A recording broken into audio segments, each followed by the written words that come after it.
I'm going to hit record. I am. All right. All right. Record is on. Anytime you're ready, go. Hey, this is Kathy Guggenauer from virtualexperttraining.com, and you are listening to the crazy Jeff Smith on Vroom Vroom Veer. You're not going to want to hang up for this one. You're going to want to stay tuned because I want you to get out your tiaras. Yes, even you guys, get out your tiaras, and we are going to party like it's 1999. Woo! All right. I can talk about that. I did not get to party in 1999. But anyway, I digress. I'm going to hit stop. Thank you. That was awesome. Thank you. I'm going to hit stop. I'll be right back.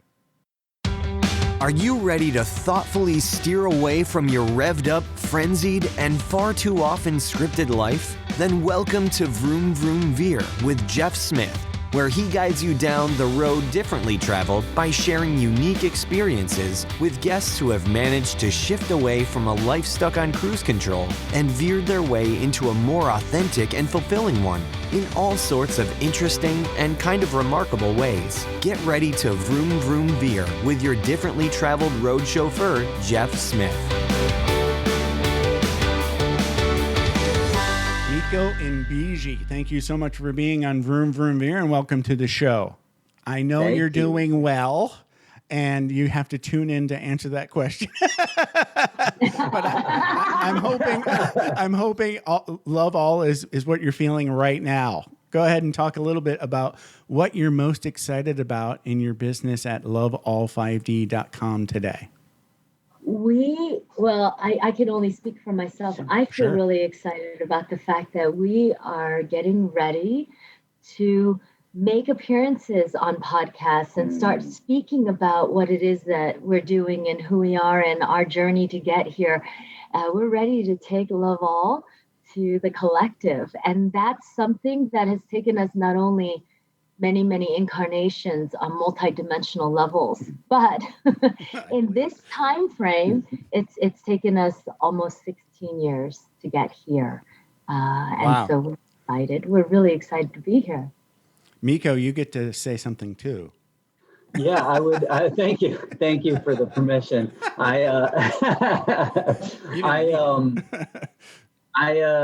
feel, very similar to Biji. I feel like we've been putting in so much hard work and the journey has been long and grueling and rewarding and amazing. And it's really nice to kind of get to the place here with you, Jeff, to just tell our story and how we got here and, put this good energy out there so the planet can feel what it does mean to love all, what it does mean to love yourself. Yeah. I feel that. Yeah. Oh, that sounds good. We need more of this. Yeah, more love, please. More love, please. Yes. Please. Okay. So let's, I'm going to tease out some things that I'd like to talk about. So this may or may not work out, just so you know. But I know there's a story about Biji, and you had a bit of a battle with Hodgkin's lymphoma. So if we could get some of that story, maybe not all the blow by blow, but maybe the condensed version. That's always like an interesting story, those struggles and coming through the other side. I want to get into that, if that's okay, Biji. Oh, yes, I can share about that. That's great.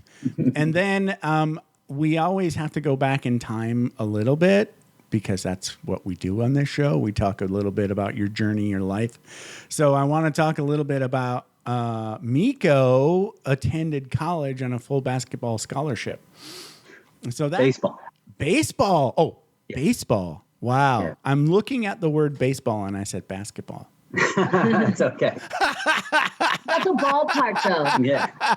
It does have the word ball in it, but well, yeah. The ironic part is that I was, being a pitcher, I was getting the note that I was a little too short. So definitely for basketball, I'm way too short. I apologize. I'm sorry. No worries. I don't know where basketball came from in my brain, but anyway, yes. So the important thing there is I want to talk about that because that's amazing to me. That to me means that people that come out of high school and college and they get scholarships for doing something athletic, it means to me like you have to move to think, right? And that's a big deal. You know, it's a blessing and a curse, like all superpowers. But I'd like to get into that story and how that played out, and then we can get into how the story of how you guys started waking up about 15 or 16 years ago. Does that sound good? Does that sound like a good plan? Oh, I'm sorry, Jeff. What did you what was the last thing that you said about the 16 years? Oh, well, I was just going to say, like, did I mute out or something? Is that what happened? Yeah. A little bit. A little bit. Yeah, I saw that. That's weird. Okay. Well, sorry, everybody.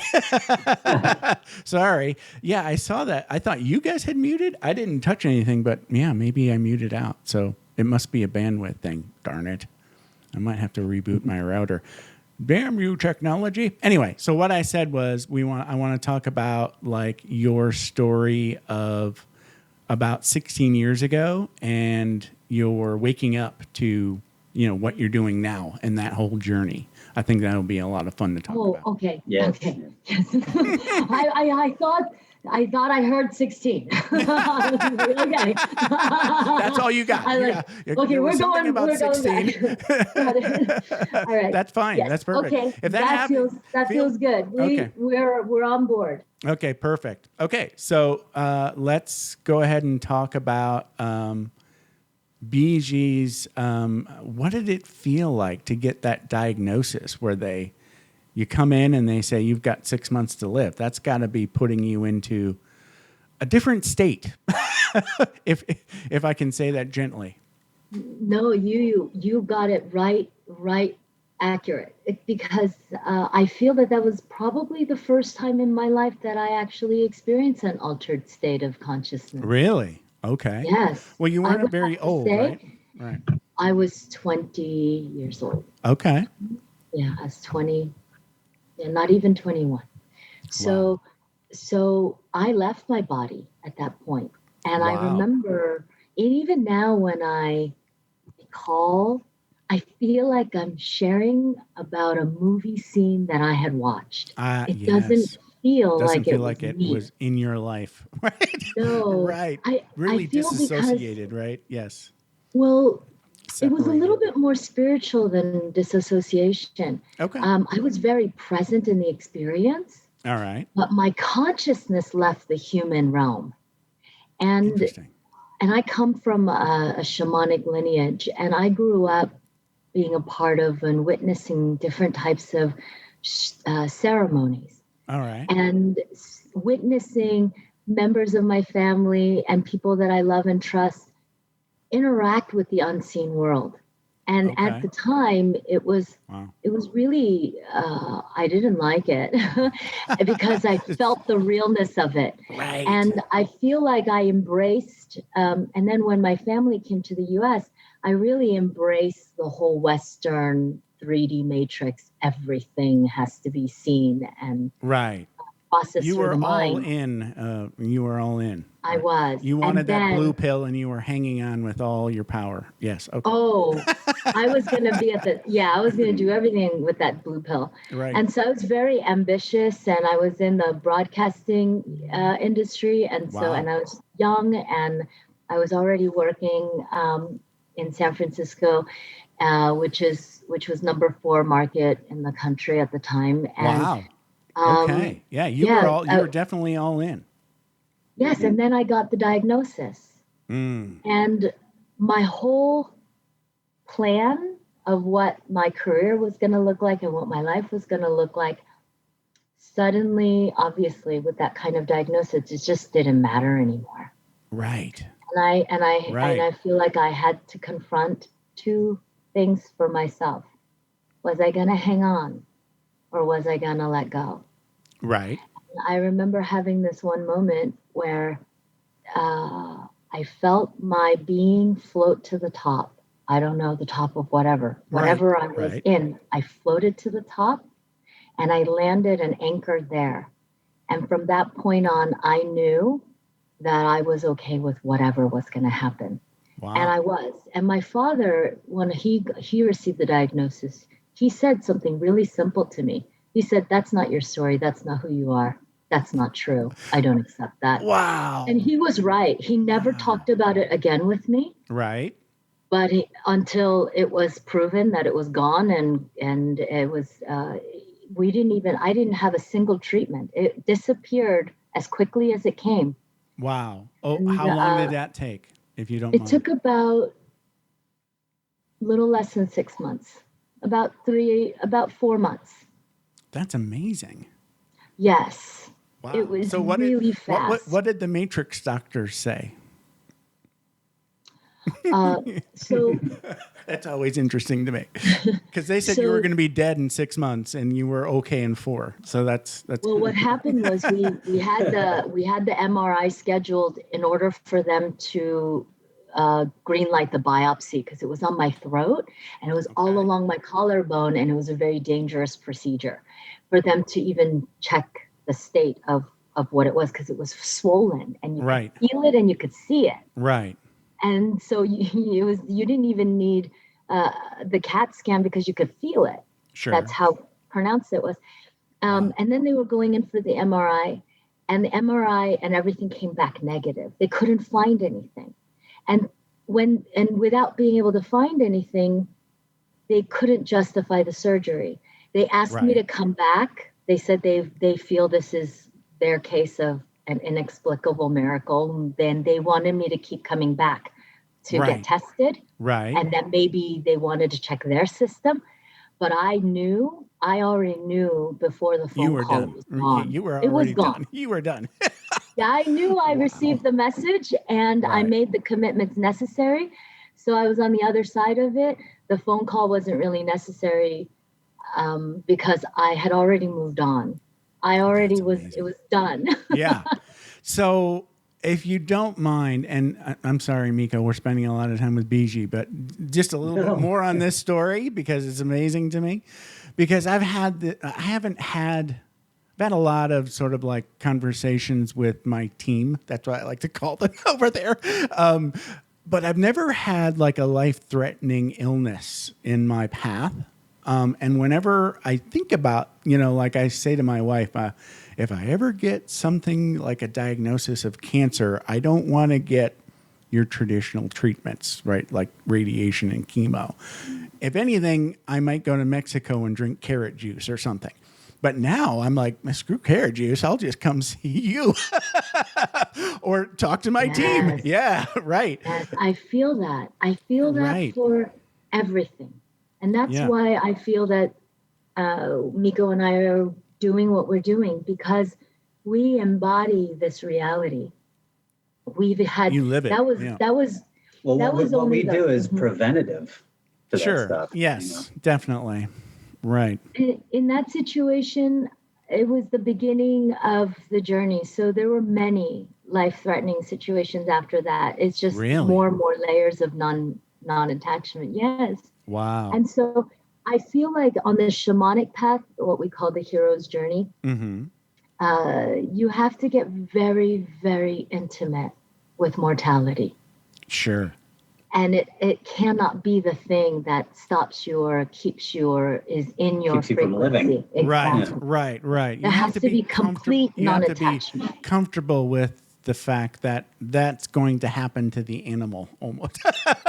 It's what's going on in the planet right now. Everybody is facing the idea of them or somebody close to them dying. Right. And it's we're very much, as a culture, especially in America and, Western world too, we don't really want to think about mortality or death at all. At all. We're kind of like in a mass denial, if that's even a thing. Absolutely. Yeah. And it still happens even if you brush it under the rug. Oh yeah, Definitely. Right. Yeah, there's no doubt. That's one of the things that you can know. Everybody that's in a human body, they will die. That body will die. Now, there's a lot of unknowns around what's going on behind the scenes, as I like to say. Yeah, and hopefully we're not bringing the audience down. Like, This is We're not all supposed to gonna be a bummer. die. this is our message. Our message we're all doomed. We should laugh about it. That was a perfect moment because we should be laughing about the death door. Well, Yes. the thing about it is that at some the point cosmic joke. it's the cosmic joke. And, Correct. And Mikko and I, we had our date the first night. The very next morning, we had another date where we went to the labyrinth. We were in Santa Monica Mountains at the time, and there was a labyrinth, and I had brought these gemstones, and we were putting our intention on the gemstone. We chanted and we did a mantra, and then we Pretty awesome second date. I know. Amazing. And then we dropped the stones in the middle, which represents the labyrinth, represents your pilgrimage in life. And we were walking down the mountain, and Mikko asked me what I had written on the stone, and I told him I wrote detachment, which is non-attachment form of, living this life without your ego. So enlightenment, I guess, is the opposite of not opposite, but another way to say non-attachment. The positive version, right? Yeah. Yes. There you go. And then I asked Mikko what he had written, and he said the Sanskrit version of non-attachment. So we both had very, very intentioned wow, that's awesome. purposes. I feel we Second date. That's a pretty good second date. Yeah. Well, and that's kind of the way it went. When we met, it was almost like the universe or God came down himself and said, hey, you guys have to hurry it up and realize that you're supposed to be together because there's a lot of stuff that you have to do. And so it was within the first few dates that all of these really profound moments happened. We realized within like the third date that we had the same exact PIN number on our debit cards. What? Yeah. I almost said what awesome. it was, but yeah, don't do that. They're the same Right. now. But I thought that was pretty amazing. Yeah. All the numbers that it chose. Well, I think the definition of miracle in A Course in Miracles, and I'm paraphrasing because it's been a while since I read that book, but it was basically it saves time, is what it said, right? It's I love that. you could go through the long version of this, right? Or you could take a miracle shortcut and just we got stuff to do. Well, you know what, Jeff? That's an amazing point because that's why we started LoveAll 5D. It took us many years, many failures, many trials of creating this business, rebuilding and building to the place where we got to Avaala and LoveAll, and we created it for it to be a shortcut for miracles for people, so they don't have to go out and journey to India or whatever it is that they feel they need to go. You don't have to go anywhere; it's inward. Amen.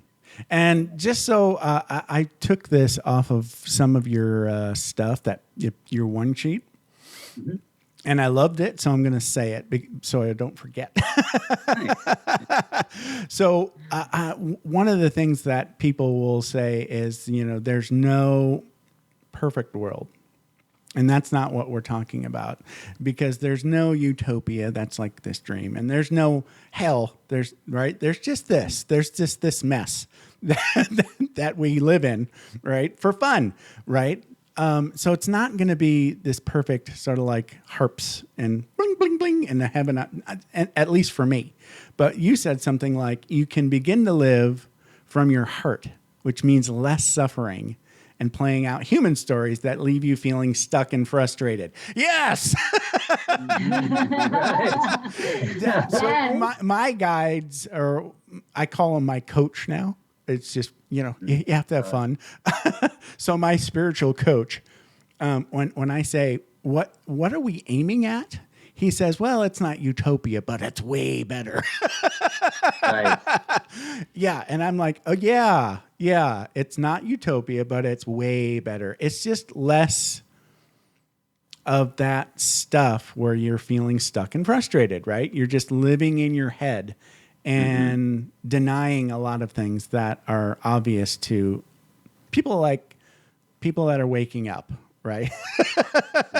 It's hard for us waking up people to deal with this world. I'm just saying, it's hard for me. I don't know about you, but it's hard for me. That's why I have to meditate and get out away from screens and look at birds a lot. Absolutely. Yes. Anyway, Yeah.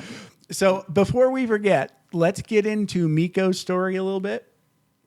So how did you end up with a baseball scholarship, and how did that work out? Just get into that story as much or as little as you like. Well, my whole life, since I was 4 years old, I was playing baseball. And, it's one of those things where you realize, you don't realize what you're doing or why you're doing things in the moment, exactly. Right. And then in retrospect, when you look back, you're like, wow, that's why I did everything. That's why I had to go through everything I did. And baseball was absolutely one of those things that helped me hone my skills in visualization and manifestation. I was a pitcher. So,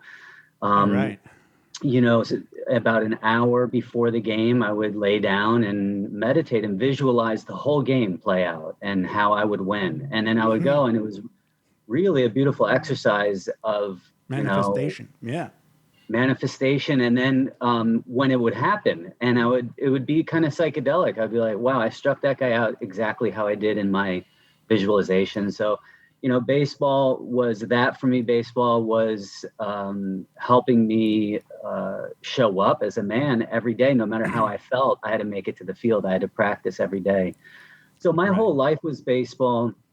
I got the scholarship, and in all honesty, I went to FIU, and I got to Miami, and I started losing the love a little bit for baseball, or maybe gaining the love for, the arts more, for dancing more, for music more. Right.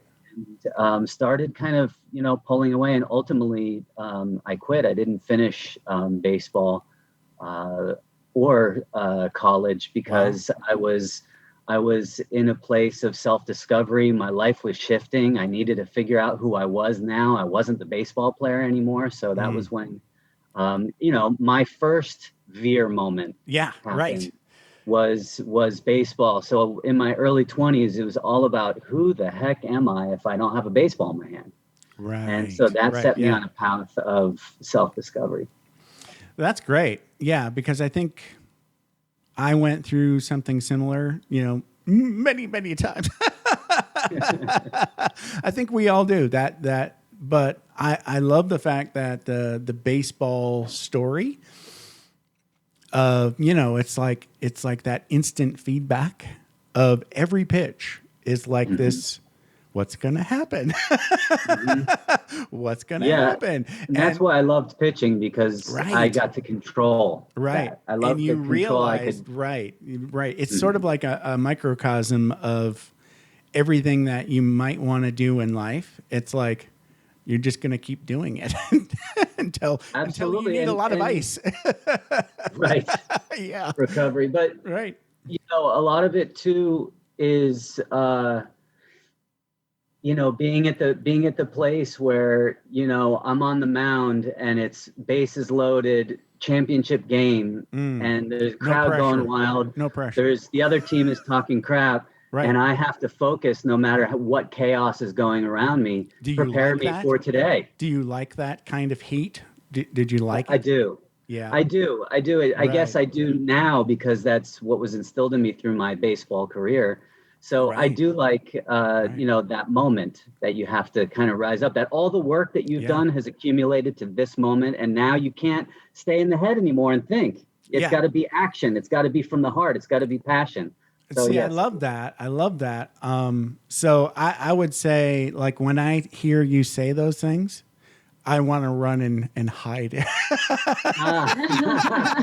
Because I think of like people that I respect, like you and other sports people, right? That just love that kind of pressure, right? Of being like a quarterback in the NFL, right?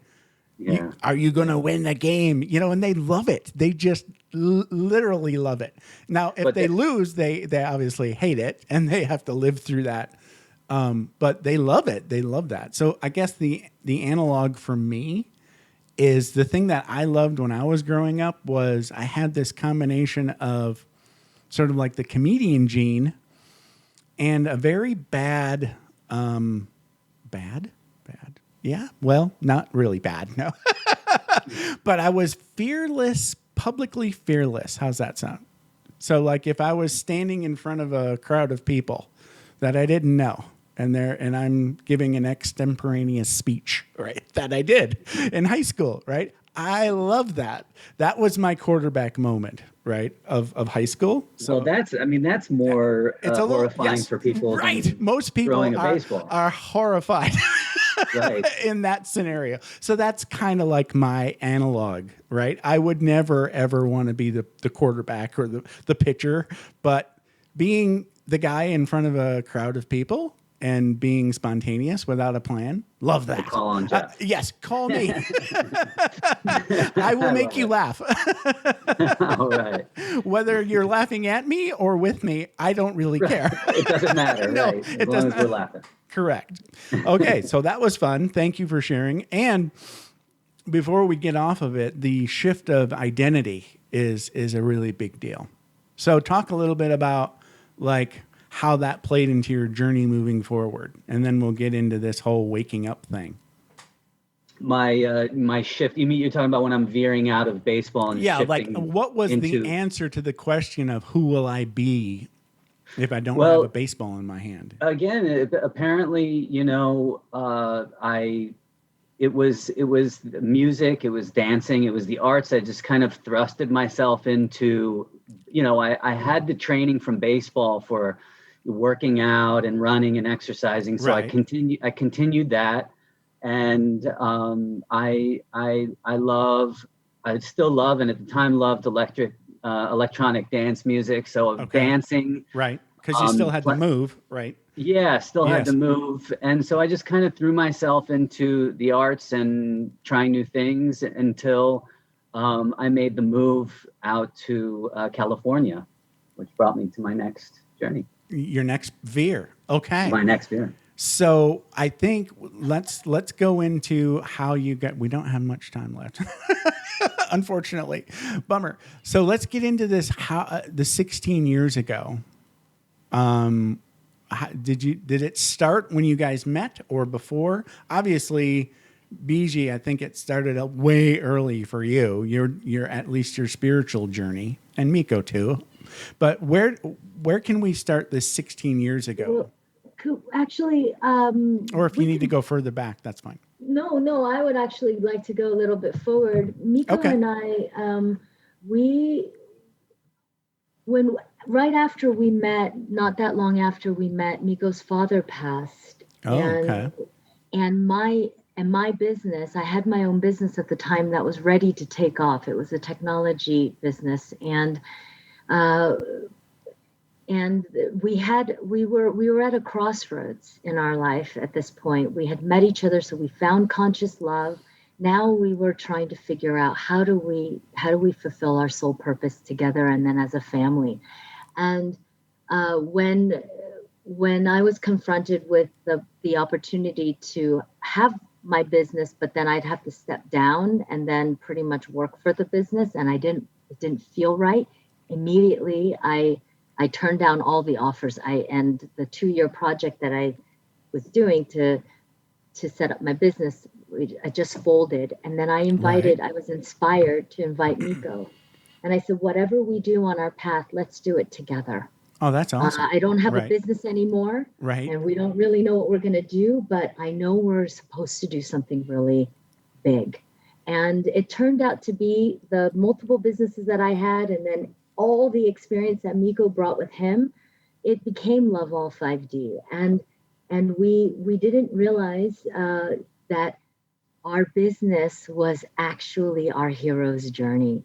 And it was our path and creating this new earth business. How do we create a business in 3D that still feels good for everybody, that still allows for divine sovereignty, allows for everybody to be able to have infinite abundance and have conscious love and be able to do it with love and in love and not have it be looked at as something weird. How can we normalize this? Right. Good. Right? Yes. And that's really what our mission became. Right. Yeah. Right. And so how could we share that unless we embodied it? So we, with our non-attachment intentions, we left everything behind, took our 2 kids and our 2 cats, and we went on the road. And we went, the first place we went to was back to Mom's house to help her from, her losing my father.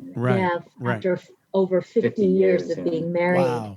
And I really feel if we hadn't been there, we couldn't. I mean, that was exactly where we needed to be. And it took us about 6 months to figure out our next steps and be guided.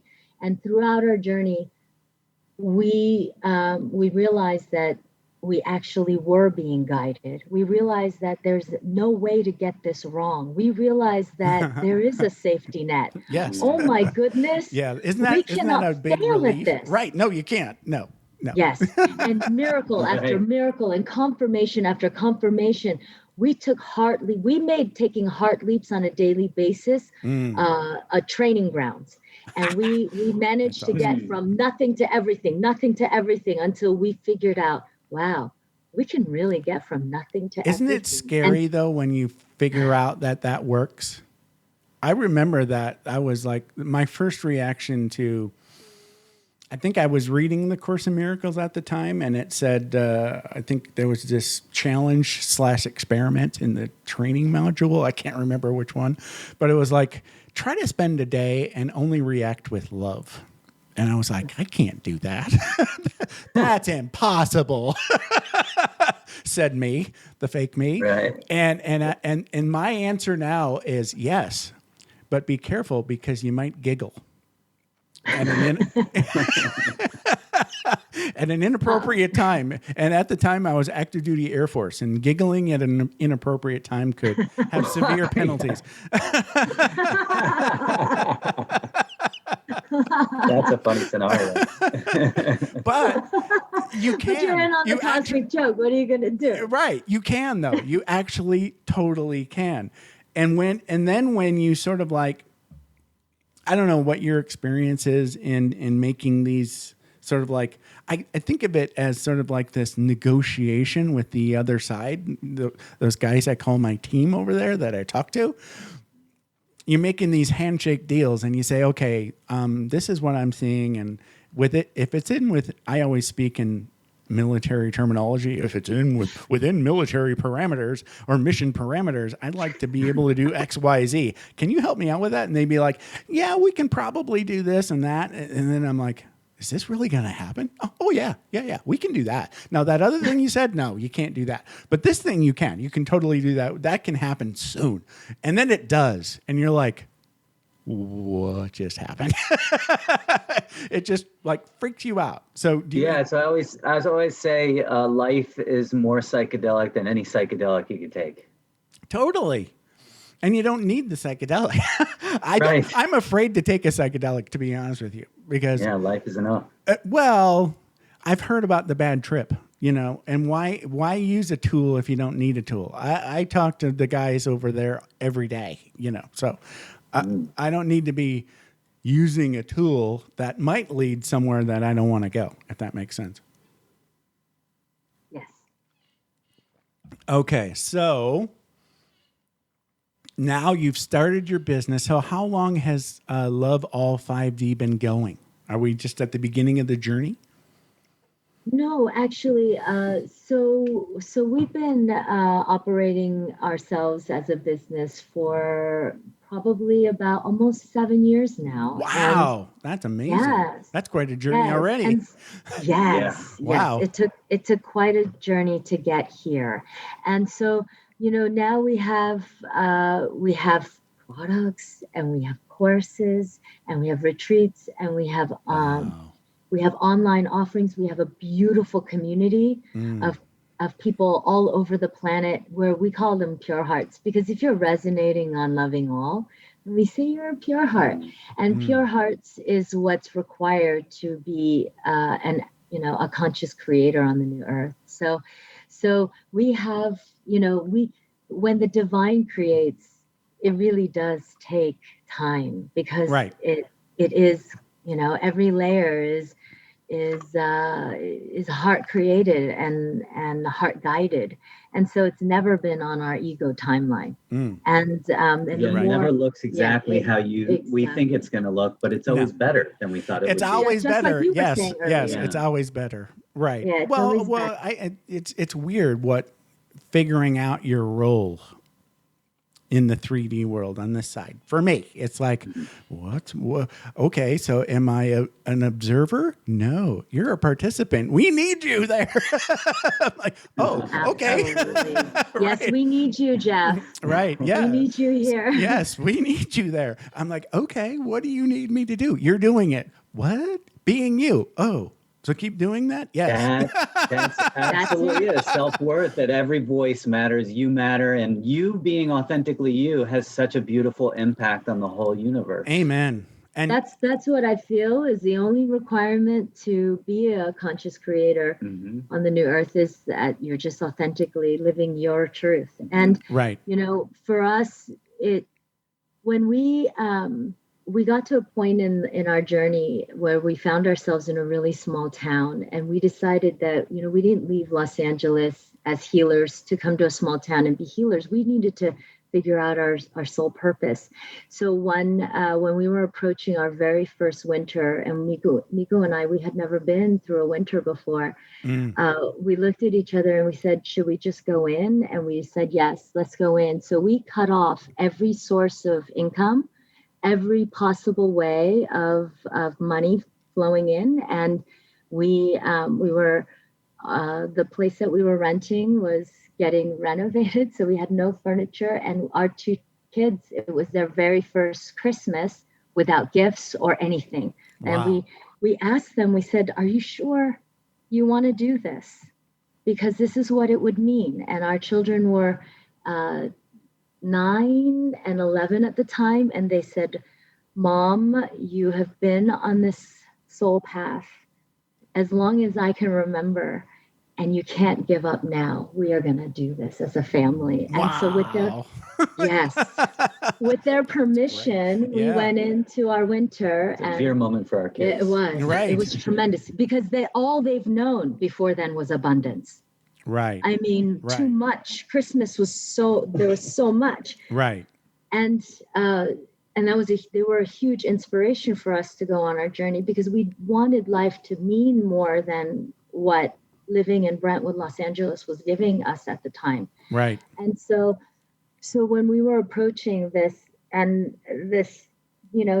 would just see the food supply just diminish day after day, and knowing that nobody knows where we are.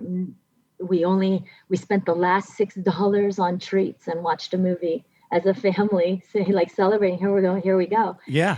And so every day was pretty excruciating to see if there was something else other than fear and terror.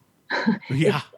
If faith was really real, if our faith and surrender and trust really was something we can embody. And, I have to say and honor Mikko. He knew from the very beginning, he was already holding the frequency of being on the other side of this. Wow. And he helped maintain that frequency of supreme relaxation, because relaxation comes from trust, right? Right. He's already there, as they say. He's already there. He's already there. I'm here, but I wasn't. I'm here going, okay, I was a reporter before. Right, I was a producer before in the news business. I'm seeing headlines.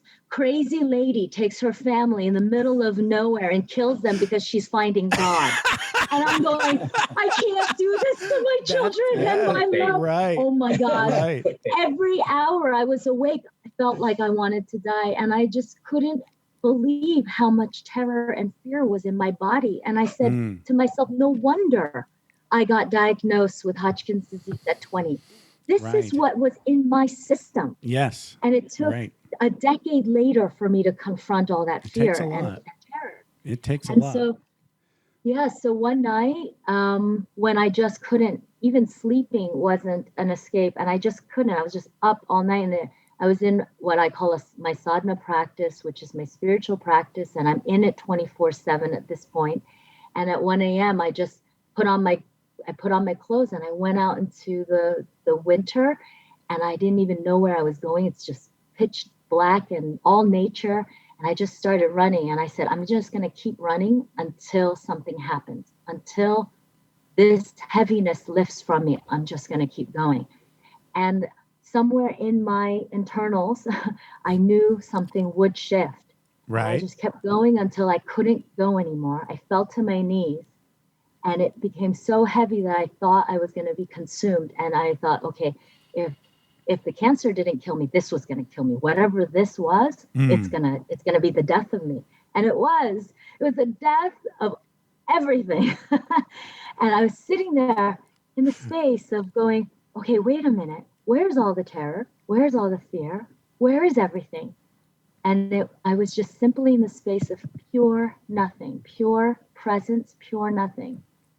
And as soon as I could really grasp my concept around it, and my frequencies could catch up, it felt so good. I was wondering, why was I fighting this so much? It feels so good to live without doubt, fear, any of the human conditioning. Right. And and elevate myself to this space of pure presence and enlightenment. This feels so good. And then that started ramping up, and I was like, oh no, I'm starting to feel everything. And the very next morning, thousands of dollars started coming in. Wow. Really? This is our experience over and over and over again. That's amazing. Yeah, this is what we figured out with LoveAll 5D. This is what we want to share with the planet.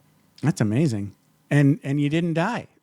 Or we didn't die. We were fine. What I like to call, that's one of those little mini ego deaths. Something died. Absolutely. But not you. Right. Yeah, the old it was way an of being old died. idea. Yes. That's Right. the perfect Veer.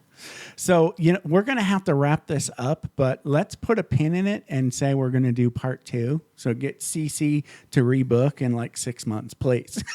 Because this just was not enough time. We love that. Yeah, this has been amazing, and you're my people, so we have to talk more. Beautiful. Thank you, Jeff. We Thank really you so appreciate much. the space that you created. Yeah, Yes, talk and thank a you for little bit. inviting us. Yeah, before we close out, say, okay, you're at LoveAll5D.com, and how can people best get in touch with Mikko and Biji? Beautiful. Well, you can go to, like you said, loveall5d.com. We have a very active and beautiful community on Instagram at loveall5d. Every morning, every single morning, 7 days a week, 365 days a year, I do a live stream called Natural High. I love it. To a little bit of breath work to unstick that energy, to set up your day, to get your energy moving so you can navigate and live your life from your heart and get out of your head. So it's really powerful technology that works instantaneously. Sounds way better than coffee. Oh, Absolutely. yes. The new coffee. Oh my goodness. And then we have a beautiful community of people all breathing together. It's very activating. Yeah. And then after everybody's all opened up, then they come to all the feels, which is usually about 30 minutes to an hour long. And we process everything that comes up for you. And we have live sessions, and I do frequency readings. This is my opportunity to serve the community. So we just go on there and we really share pure love energy with everybody. So it's a total of about 2 hours every single morning that we're offering up our energy and some tools to support everybody out there that feels a little disenfranchised, that feels a little bit boggled down by fear and anxiety of what's going on in the world today. So it's a beautiful and rapidly growing community. I want to check that out. Yes. Yes, please. Thank you. All your listeners, please come and check us out. if you love and resonate with our energy, you're going to love all our content because we are a conscious media company. So we put a lot of focus and high quality production and content. And we like to have fun because, you know, this work doesn't mean we get more serious. This work means that we get to lighten up and we get to celebrate this existence and we have fun. It's daring people not to giggle. Correct. All right. And then Jeff, yes, ma'am. Our producers have created a very special gift for the Vroom Veer listeners. Awesome. We have a special coupon code for our next workshop will be on May 8th for anybody that is intrigued with what we do, want to kind of jump in to see what it is. We have these beautiful community workshops, so we'll have a code to give them a discount at that workshop, and then we have an activation session that is a value of $150 that we're offering up for $88. Awesome. That's actually the special that I was going to share with the Vroom listeners, that we have 30-minute activation sessions, and these are really powerful because we actually give you a frequency reading of what your body frequency and your nervous system frequency, all your energy bodies are doing, and it's a really wonderful way to get an accurate reading of what's really going on with you beyond your mind interpretation of what's going on. Right. And so that's a 30-minute session that that's $150 that we will gift to your listeners for $88. Wow. That's awesome. Yes. Perfect. That way everyone can kind of experience the Avaala pure love energy. Thank you. Okay. And I'll put the coupon code in the show notes. Okay. Thank you. Perfect. Thank you so much for being on the show, and we'll do this again soon. Absolutely. You, Jeff. Thank you so much, Jeff. It was fun. Thank you. Thank you. Love you guys. Love you. Love you guys. Love all. All right. Have a good one. You too. Bye-bye. Thanks for taking the time to ride along with us on another episode of Vroom Veer. For podcast info and show notes, be sure to head over to vvveer.com. That's VVER.com. Man, that's fun to say. And we'll catch up with you next time here on Vroom Veer.